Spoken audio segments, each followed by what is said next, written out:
ओम गण गणपते नमः। आज अपने सुनेंगे वाल्मीकि रामायण बालकांड का 35वां सर्ग। तो प्रेम भाव से कहिए, गणेश जी महाराज की जय हो, सियावर रामचंद्र भगवान की जय हो, सीता मैया की जय हो, हनुमान जी बाबा की जय हो, राम दरबार की जय हो। तो इस तरह महर्षियों सहित विश्वामित्र जी ने आधी रात के बाद बची हुई रात्रि में सोनभद्र के तट पर शयन किया।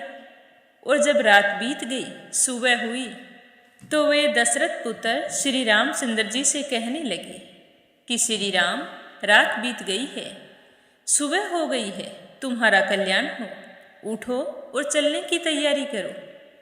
तो मुनि की यह बात सुनकर श्री राम और लक्ष्मण दोनों उठ खड़े हुए और नित्य कर्मों से निवृत्त होकर चलने को तैयार हुए और कहने लगे कि हे ब्राह्मण देवता, शुभ जल से परिपूर्ण तथा अपने तटों से सुशोभित होने वाला यह सोनभद्र तो अथाह जान पड़ता है। हम लोग किस मार्ग से चलकर इसे पार करेंगे? तो दशरथ पुत्र श्री राम के इस तरह कहने पर विश्वामित्र जी कहने लगे कि जिस मार्ग से महर्षिगण सोनभद्र को पार करते हैं, उसका मैंने पहले से ही निश्चय कर रखा है। वो मार्ग यही है, तुम चिंता मत करो। तो बुद्धिमान विश्वामित्र जी के ऐसा कहने पर वे महर्षि नाना प्रकार के वनों की शोभा देखते हुए वहाँ से प्रस्थान किया। चलते चलते बहुत दूर तक का मार्ग तय कर लिया और उन्हें दोपहर हो गई।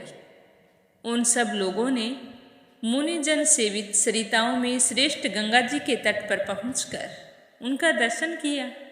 हंसों तथा सारसों से सेवित पुण्य सलीला भागीरथी का दर्शन करके श्री रामचंद्र जी के साथ सारे मुनि बहुत ही प्रसन्न हुए। उस सब ने गंगा जी के तट पर डेरा डाल दिया और विधिवत स्नान करके देवताओं और पितरों का तर्पण किया। उसके बाद अग्निहोत्र करके अमृत के समान मीठा भोजन किया।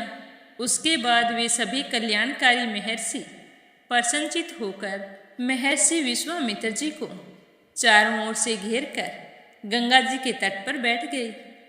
जब वे सब मुनि स्थिर भाव से विराजमान हो गए, तब श्री राम और लक्ष्मण भी अपने यथा योग्य स्थान पर बैठ गए।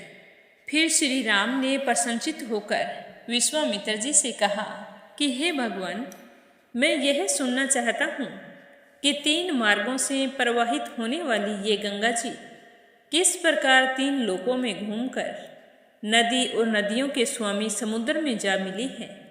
मुझे सब कुछ विस्तार से बताइए। तो श्री राम के इस द्वारा प्रश्न पूछने से प्रेरित होकर महामुनि विश्वामित्र जी ने गंगा जी की उत्पत्ति और वृद्धि की कथा कहना शुरू किया। और वहाँ उपस्थित सारे के सारे मुनिजन और राम लक्ष्मण सुनने के लिए बड़े ही उत्सुक थे, सो एकाग्र होकर बैठ गए। तो विश्वामित्र जी कहने लगे कि दशरथ पुत्र श्री राम, हिमवान नामक एक पर्वत है जो समस्त पर्वतों का राजा तथा सब प्रकार के धातुओं का बहुत बड़ा खजाना है। हिमवान की 2 कन्याएं हैं। वो इतनी सुंदर हैं कि उनके सुंदर रूप की इस धरती पर कहीं भी तुलना नहीं की जा सकती। मेरु पर्वत की मनोहरिणी पुत्री मेना हिमवान की प्यारी पत्नी है। सुंदर कटी प्रदेश वाली मेना ही उन दोनों कन्याओं को जन्म देने वाली है। हे दशरथ पुत्र श्री राम, मेना के गर्भ से जो पहली कन्या उत्पन्न हुई, वही ये गंगा जी है। ये हिमवान की बड़ी पुत्री है और हिमवान की ही दूसरी कन्या जो मेना के गर्भ से उत्पन्न हुई, उमा नाम से प्रसिद्ध है। कुछ काल के पश्चात सब देवताओं ने देव कार्य की सिद्धि के लिए बड़ी कन्या गंगा जी को, जो आगे चलकर स्वर्ग से त्रिपथका नदी के रूप में अवतीर्ण हुई है, उसे देवताओं ने देव कार्य की सिद्धि के लिए गिरिराज हिमालय से मांगा था।